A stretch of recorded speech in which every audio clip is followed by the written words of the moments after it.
Hello, welcome back everybody. This is the second video for Wolf Sight, the title of this painting. I realized that I should have gone horizontal with the camera, so I'm going to try to remember that for the future. Anyway, yeah, like I said, this is my first set of videos. I don't really know what I'm doing. I'm just sort of figuring it out as I go. So work with me here. Anyway, I'm going to make these videos a whole lot shorter because I realize an hour and a half, who wants to sit there for an hour and a half learning from somebody that they don't even have any familiarity with, right? Anyway, as you can see, this is shiny. We want to take the shine away. So I went ahead and grabbed that chalkboard black again. The chalkboard black is just so that way it stays matte and stays flat. The reason I want it flat is because I'm going to use any shine that I do use. I want to use it strategically to make some things pop.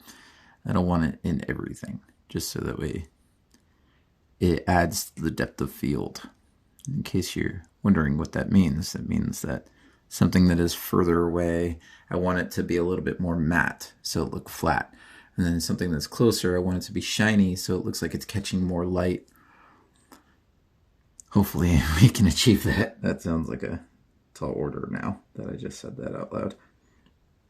Alright, so I zoomed in on the painting so you can see more of the detail of what I'm doing, because I think that's a little bit more important. I'm sure you know how to put paint on the brush, and if there's ever confusion or curiosity as to what and how I'm doing that, then in the future I guess I'll set up another camera. I don't know how to do any of that yet, but I've seen somebody else with two cameras going at the same time. I'm like, oh, that's nifty. So for now, I'm just putting plain chalkboard black on the canvas. I wonder if I could show you my palette really quick without moving anything. Oh gosh, don't spill. So here you see my chalkboard black, just a little pile of it, just a large dollop. I added a couple of drops of water. And then right here, it's just straight drop of water, and then I started mixing the chalkboard black into it. So it's viscosity-wise, the chalkboard black is thick here, and then it's a lot more watery and watered down there. You see it's making like little clouds of paint. So this is normally what I do when I'm thinning it out, and I thin it out as I go, so that way I can get a little bit tighter details, and so that way it's a gradual approach in case I do something that I don't like, or I'm doing something and I'm like, ooh, I see something else that's better. Then I usually try to water down the paint and use a watered down version of the color as I go. So that way it's almost like sketching. It's like, oh, let me try this, let me try that. You see how this is a watered down version of it? So the only thing is, you lose control when you water it down so much. You lose that thinness in the line. See how thick that line is? I mean, that line was going to be thick anyway, but it automatically was thick, or became thicker, because it started to bleed out because of the amount of water. There's not enough acrylic and binder to keep it in one spot. Keeping that in mind, we're going to switch to a much thinner brush. This is a brush that I thinned out myself so you could see what we were using. There you go. And then what we're using now, what we're about to use. Let me put one over the glove. See, so you can see how much thinner that one is. Now I'm going to dip it into some water. I always prepare my brushes with water first. So you see how much thinner that is? It's a lot thinner. Come on, zoom in, or whatever that's called. Focus. All right, you get it. A thinner brush. It's very thin. Now, the reason I want such a thin brush, and I'm going straight into the black, not the watered down version, is because I want to start playing around with some little things, and I'm just going to scumble, but my goal is to come from the center of the tree, work my way out, and then come back, and then go out and come back. And that's all I'm going to do. So I'm going to continuously scumble back and forth on these trees, and it doesn't matter which one I'm on. I just want to sort of scumble back and forth between them all. Now, if your black's a little bit too thick to do this comfortably, then go ahead and enter into that water down section. Just don't water it down too much, because then you'll end up unhappy because you'll lose any of the detail. The detail instead will just, it'll start bleeding everywhere. That's no fun. Alrighty. So we're just going to keep going back and forth like that until we get the resemblance of some branches.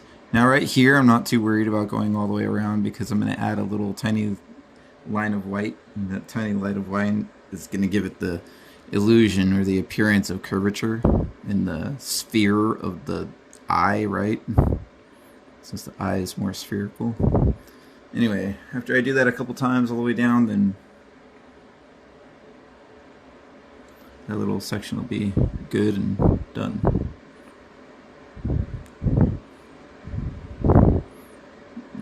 Yeah, I'm just scumbling. I don't really have any specific direction I'm trying to go with it. That was on the outside, so the outer edge where I'm still scumbling, I want to scumble over here as well. Don't worry too much because it's going to work itself out. I know it's scary right off the bat. You're like, wait. I also want to make some of these little shadows and darknesses a little bit more prominent, like the tree trunk that's coming down. I want it to be a little bit more obvious that it is coming down all the way, you know, so I want just a little bit more darkness included in there. There we go. That's pretty good. Now we don't have to touch every single tree. We can leave some trees sort of barren. Alright. And as we come away, then we want to start being a little bit more strategic. In other words, less scumbling and a little bit more focused on what we're doing. So just start from the top, do little zigzags back and forth. I'm thinning out my paint some more. Start from the top and zigzag back and forth. Doesn't really matter because you have so many layers right here that nobody's going to notice, oh, you zigzagged. No, it's not going to be obvious like that. Start from the top, zigzag down. Again, these are acrylic, so I'm not too worried about it being perfect. Again, this is the reflection in the eye, so pretty close is going to get us to where we need to be. And besides, you want some of those blank spaces. You don't want every single limb to be perfect and descripted exactly the way that you see it in your mind's eye. In your mind's eye, I'm sure you see yourself in a forest, right? No. In my mind's eye, Sasquatch is real. And he's right there. I'm going to paint him in there. Bob Ross it. Give him a friend. Sasquatch has a friend. It's a camper from 1979. He gave up living human life and became Sasquatchian. Alright, I'm crazy. It's okay. Alright, remember when I said over here I want to be a little bit more strategic with these details. So now I'm not so much scumbling, now I'm just sort of making a direction. And I'm going to keep going over those directions because as they overlap each other and cross paths, they sort of create a detail that's not actually there. It's just a whole bunch of lines running over each other. But that's good. Now, I don't want to come all the way down with all these because that's going to give the illusion of depth. So I just want to pick a few and bring them all the way down. And the reason I don't want to bring them all the way down is because the ones that I bring all the way down, they're going to move forward. So this guy, I want to bring him down. This guy, I want to bring him down. Leave that one back there. This one right here. I want to bring that down to there. That's cool. Bring that down. And I think I want to bring this one down. Why not? All the way down, strong for that one. Now we're gonna add one more. Yes, there we go. See how it's starting to look like trees? You want some of that, see how it's just, there's no real detail there? You want that. I know it seems like half done or whatever, but you really do want that because it's gonna give the feeling like it's glowing, like it's bright, you know, but not overly bright, of course. It's just gonna look bright enough. Okay, anyway, clean off the brush. We're gonna switch to a thicker brush, the other one we were using before, right? Got that? Yeah, there you go. Okay, there, you're welcome. All right, now I'm gonna dip into the black, thin it out a little bit with some water, and now I just want to sort of add a couple of strategic little dots and lines and things. And the reason I'm doing that is because it's gonna bleed, but it's going to have thickness where I put it. So I wanted to put thickness here and there throughout it, so that way it gives that illusion of branches, you know. We can even bring some of this stuff up a little higher. It's okay, because you want that variety, of course. And there we go. Okay. Now we just gotta thicken up or darken in those trees that are in front, or closer to us rather. Same thing, right? There we go. That one's good enough. This one's right here in front of us, so let's do that one. This one's close. This one is in front. This one's close. Might have to redo that guy. This one's right in front. Okay, now these little shadows down here, I'm just going to scumble up and down all across them to give the illusion of rocks and whatever else. Who knows? The eye is going to figure that out. The eye is going to make it up. I'm not really caring to add any detail in there. Don't need to. All right, now we're going to add one more layer of this chalkboard black, just the chalkboard black itself, just to sort of darken that in once more, because we want it flat, remember? And there's some shine in that other black that we were using, the carbon black. There's a little bit of a shine to it. See how it's got, let's see if the camera can catch that. Yeah, you see how it's shiny at the tip? Versus, oh, I don't know if any of this is dried out on there. I tend to keep these extremely clean. My black's the only exception. The black one gets dirty all the time, but that's how clean I keep these.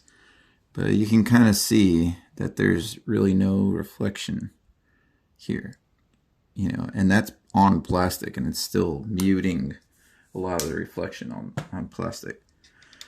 And the reason I want that is because I want light to fall in, excuse me, I want light to fall into there. All right, you get that? Cool. I'm only going to do a couple more minutes on this video because I don't want to overwhelm the viewer with like, oh, we're watching for hours and, you know, we didn't get to finish or whatever. I don't know. Okay, there we go.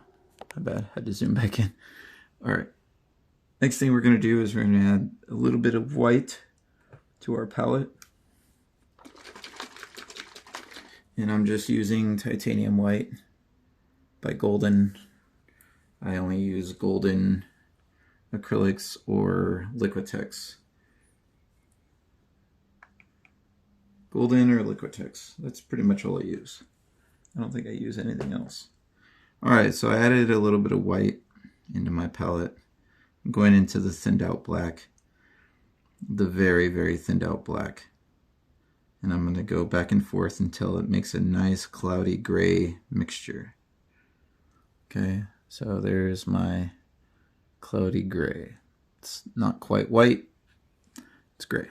Okay, now the reason I want to do that is I'm going to start working this outside area here and see how, since it's so thinned out, it just starts bleeding everywhere. I want that.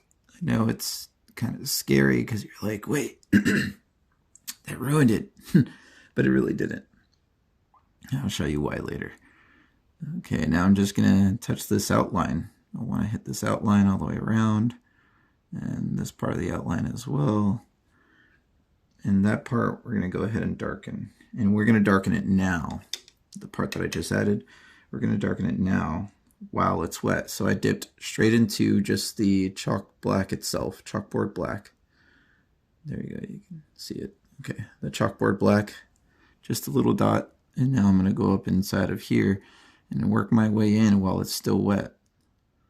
The reason I'm doing that and I'm staying on the left side of it is because I want it to blend itself. So it's going to bleed and blend and it's going to do its own thing, and that's what I want. Then I'm going to dip into more of that chalkboard black and go next to that, even closer to this part of the eye. Okay, now I'm going to go ahead and dip into the watered down chalkboard black and touch this whole little section right here. Okay, remember I said we're going to come back over this. We're going to make this look like it has dimension. So that's what we're doing right now. Okay, so now you see how I did that? That's with the watered down chalkboard black. It's very watered down. It's very thin. There's a reason we did it very watered down and very thin. Remember, we're working on linen right now. So any water that we add, it's just going to seep in, and that's what we want. Okay, clean off the brush real quick, and then I'm going to grab my Liquitex Fluorescent Blue. Okay, Liquitex Fluorescent Blue. Just going to put a tiny little bit of that on my palette. I don't need much. And then I also want to make a pile, just a couple little dots of this teal, golden teal. See how clean that is? I like to brag about the fact that my paints are very clean. They don't get messy like other artists. Not that that's any bad thing. I like the fact that I'm very clean. I mean, hey, I wear gloves. You can't have clean painting and wear gloves, right? Unless you're clean all the way around or whatever. You know the words I'm thinking. Okay, so I dipped into my teal and to my fluorescent blue, and I touched into water to thin them out. Just a little bit. I don't want them extremely thin. The viscosity, I would say, is like 50-50 towards 50-50 between the golden high flow and the soft body Liquitex. Now the reason I want to do that is because while this is still wet, I want to come over here and start playing in some of these light details. Very, very light. Okay, and I want to go into that black and I want to drag it back and forth a couple of times. Now this may seem pointless at this moment because of how very little the paint is affecting that black. But when it comes to your blending, it's going to subtly make sense when you go back and you put the black details, because the black details are what we're going to do in the future.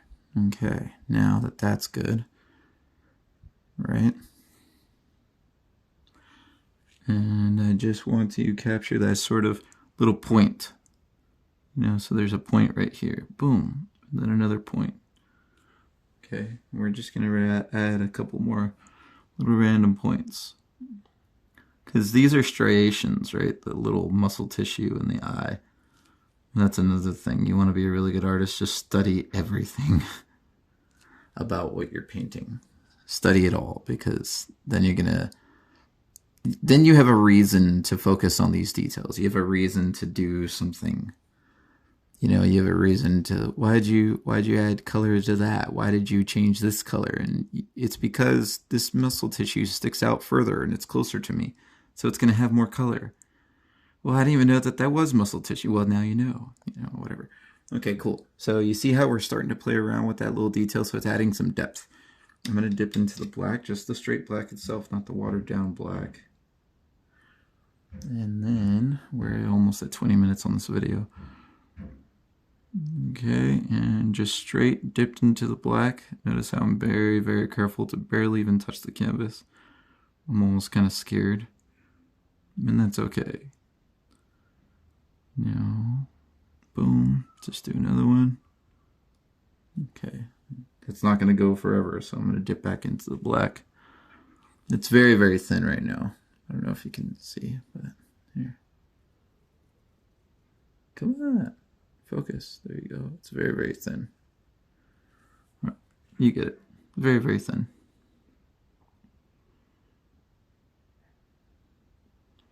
Now I'm just putting black where I see it's already here. These little textures, they built themselves, and I'm just following that. I'm not actually putting my own justified textures or anything. It's not like I chose where these textures are going to go.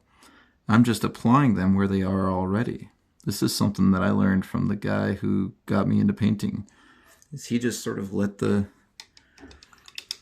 paint sort of tell you what to do, I guess, you know? It's weird, but it's so cool. It's like a bond that you sort of get intuitively once you paint for a little while. You sort of find that, hey, I see this and I see that. Now I dipped back into my mixture of fluorescent blue and teal, golden teal, and I'm very little paint on the brush, and I'm just doing that just because I want to go back and touch a couple of little things that I'm seeing in order to pop those out. So I want to pop this guy out and connect it, just because it was already trying to connect itself. So I'm just going to go ahead and assist and connect it. Why not?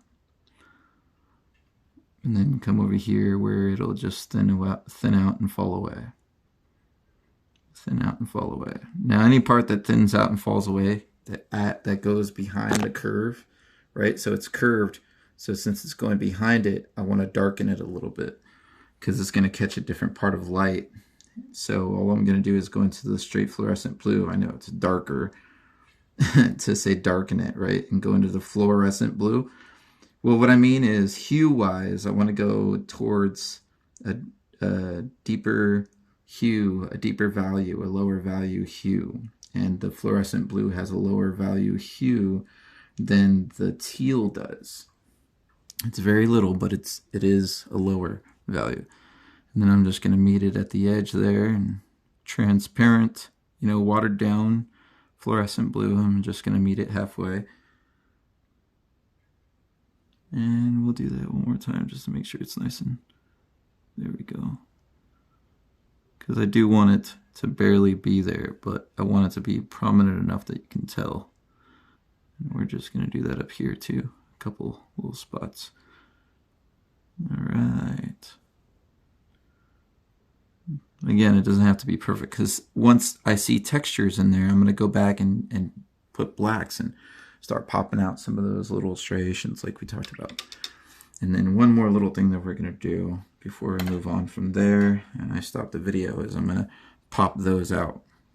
And I'm going to pop those out by taking some white, just some white itself, very thin on my little thin brush, and teal.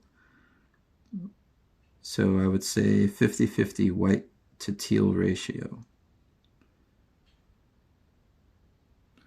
Then I'm going to come over here, and this is rounded, you know, so I want to capture that roundness by adding some of these little highlights and things.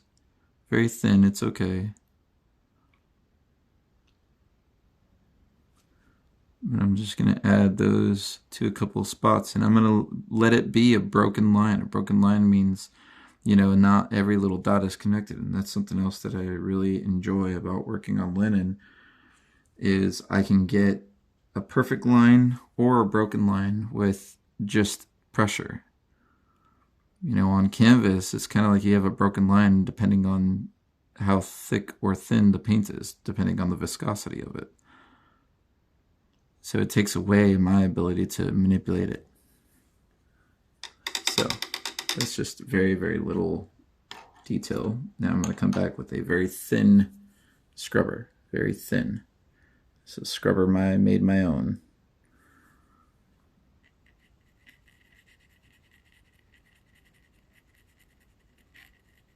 And I'm only going over it just to blend it in. That's all. Some of these aren't going to blend in, and that's okay. We're looking for that naturally anyway. So I'm going to dip into my teal and fluorescent blue, and then just go back over some of these spots so that way they sort of blend in, and you catch those highlights, but they're not overwhelming. Okay. Highlight, highlight. But again, it's not overwhelming. Ooh, I kind of want to connect those two. There we go. Yeah, nice. I like that. Okay, there. That's good. Now back into the fluorescent blue by itself on that scrubber, on that thin scrubber, homemade, whatever. Like, all I did was chop it down with some fingernails, so it's not like it's anything fancy. I just chopped down, I don't even know what kind of a brush it was. Was it a round? It might have been a round that I just chopped down. Okay, this is just fluorescent blue. All right, now same thing's gonna apply when I go down inside of here, right? But the opposite. So instead of using the white, I'm gonna use the black, but still same approach. So I'm going into the fluorescent blue. Now I'm gonna stay away from that teal. I don't want to touch the teal at all. Just straight fluorescent blue. I'm going to thin it out a little bit with some water. And then I'm going to add something else. Because remember when I said we're just changing the hue to add darkness, contrast, whatever. So instead of adding black, we're going to add ultramarine blue, which compared to this fluorescent, excuse me, not that, yeah, fluorescent blue, yeah. So compared to the fluorescent blue, its hue is darker. Like the value, I mean. The value of the hue is lower than the fluorescent blue. So we're going to use that as a way to, instead of adding black, shade it. So I'm just going to put one little dot on my, well, gotta mix the paint first. Put one little dot on my palette.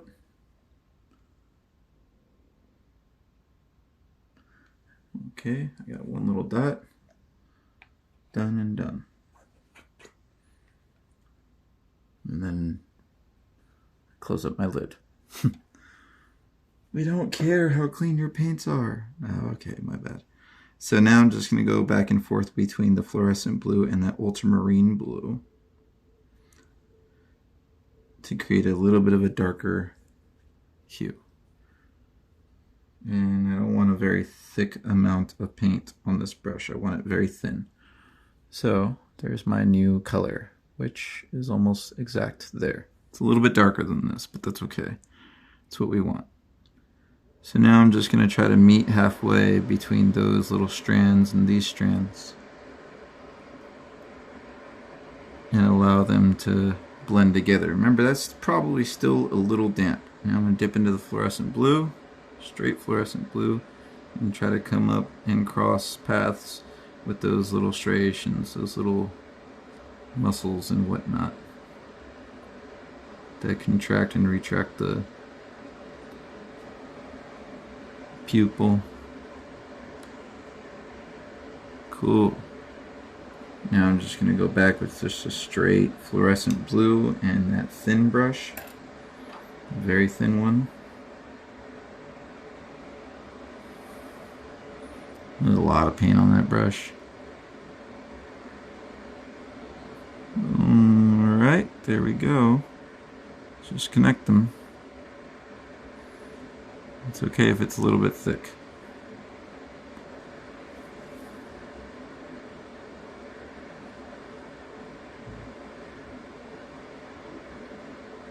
We'll send it out as we go.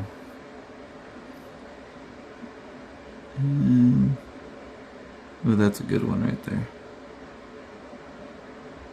Now I'm not doing this in any particular shape or direction, or any particular shape, just direction. I just want to make sure that I'm going towards one from the other. That's pretty much it. There we go. Now I'm going to get some watered down ultramarine blue. And I'm going to go ahead and go right in between there. A little bit more.